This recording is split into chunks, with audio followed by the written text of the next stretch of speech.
Bismillahirrahmanirrahim. Welcome to class 7th F. It's your math class. Today our topic is Venn diagram. A Venn diagram is a simple closed figures to show sets and the relationships between the different sets. Venn diagram were introduced by a British logician and philosopher John Venn.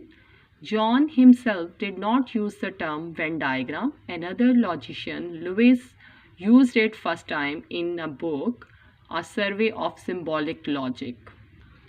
John when एक mathematician थे, एक teacher थे और उन्होंने अपने students को set के concept को क्लियर करने के लिए डायग्राम्स का सहारा लिया. उन्होंने क्लोज फिगर्स के थ्रू सेट्स को रिप्रेजेंट किया और उनके रिलेशंस को डिफ़ाइन किया.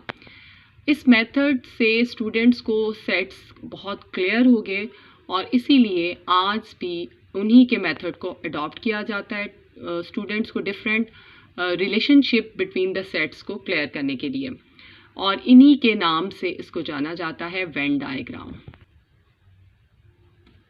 वेन डायग्राम में यूनिवर्सल सेट को रिप्रेजेंट किया जाता है रेक्टेंगल के थ्रू.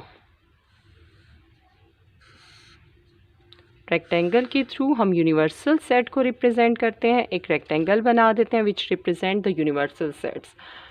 और अदर जो सेट्स होते हैं जो कि सबसेट्स होते हैं इस यूनिवर्सल सेट को, उनको रिप्रेजेंट किया जाता है सिंपल क्लोज फिगर्स के साथ जो कि हम इनसाइड अ रेक्टेंगल ड्रॉ करते हैं.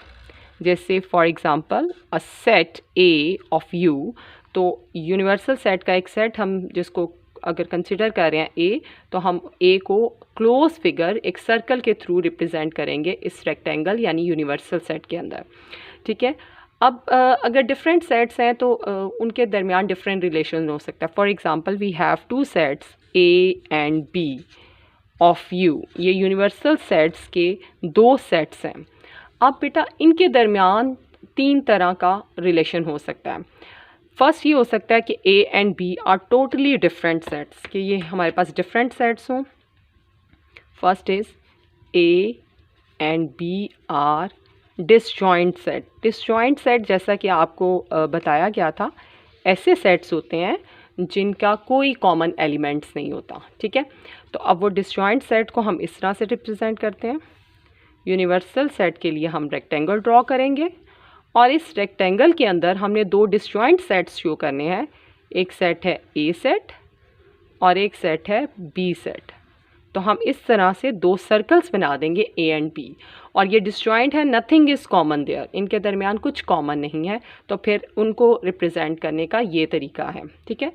एंड द सेकंड थिंग कि अगर हमारे पास ए बी जो सेट हैं वो ओवरलैपिंग सेट्स हों, तो यू नो दैट कि व्हाट इज़ ओवरलैपिंग सेट्स. के ओवरलैपिंग सेट्स ऐसे सेट्स होते हैं जिनमें कुछ ना कुछ एलिमेंट्स जो हैं वो दोनों सेट्स के कॉमन होते हैं.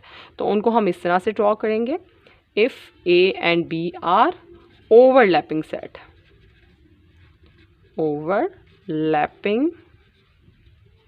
sets, तो फिर हम रेक्टेंगल के थ्रू यूनिवर्सल सेट को रिप्रेजेंट करेंगे. हमेशा याद रखना है कि यूनिवर्सल सेट को हमेशा एक रेक्टेंगल के साथ शो करना है. अब इस रेक्टेंगल के अंदर हमने दो सेट्स बनाने हैं ए एंड बी, जो कि क्या है ओवरलैपिंग सेट्स. तो हम ऐसे बनाएंगे ए सेट्स और बी सेट इसके ऊपर थोड़ा सा बढ़ा के दोनों सेट एक दूसरे के ऊपर. ठीक है. ये ए सेट है और ये बी सेट है. अब बेटा ये जो लूप आपको नज़र आ रही है, ये वाली लूप, इसको मैं ज़रा रेड से और बता देती हूँ, प्रोमिनेंट कर देती हूँ. अब ये जो एक लूप है जो कि ए सेट का भी पार्ट है और बी सेट का भी पार्ट है, इसमें वो एलिमेंट्स आएंगे जो दोनों सेट्स के अंदर कॉमन हैं, एक जैसे हैं. ठीक है. तो ये वे है हमारा दो ओवरलैपिंग सेट्स को शो करने का. अगर ओवरलैप कर रहे हैं तो हम इनको इस तरह से ओवरलैप शो करते हैं. ठीक है. एंड द नेक्स्ट इज कि if the sets are, if, अब third is third, if A is a subset of B. अगर ए बी का सबसेट है तो हम यूनिवर्सल सेट के लिए उसी तरह से यू शो करेंगे. अब इस यूनिवर्सल सेट के अंदर ए चूँकि बी का सबसेट है तो इट मीन्स कि बी सेट एक बड़ा सेट है, सुपर सेट है, ये हमने पहले बी सेट बनाया, ये यूनिवर्सल सेट है और इसके अंदर एक सेट ए है, ठीक है। तो A is a subset of B, तो फिर इट मीन्स कि ए के सारे एलिमेंट्स बी में मौजूद हैं, तो हम उसको इस तरीके से रिप्रेजेंट करेंगे। एंड द फोर्थ थिंग ये हो सकता है कि B is a subset of A, B A का सबसेट हो, ठीक है। बी अगर ए का सबसेट है तो फिर हम उसको इस तरह से रिप्रेजेंट करेंगे, यूनिवर्सल सेट इस तरह से रेक्टेंगल बनेगा और इस रेक्टेंगल में ए चूँकि सुपर सेट है तो पहले हम ए सेट बनाएंगे, एक बड़ा सा सेट ये ए होगा और इस सेट के अंदर ये जो है हमारे पास होगा ये होगा B, B is a subset of A. तो if we take two sets, any two sets of U, तो उनके दरमियान ये 4 रिलेशंस हो सकते हैं।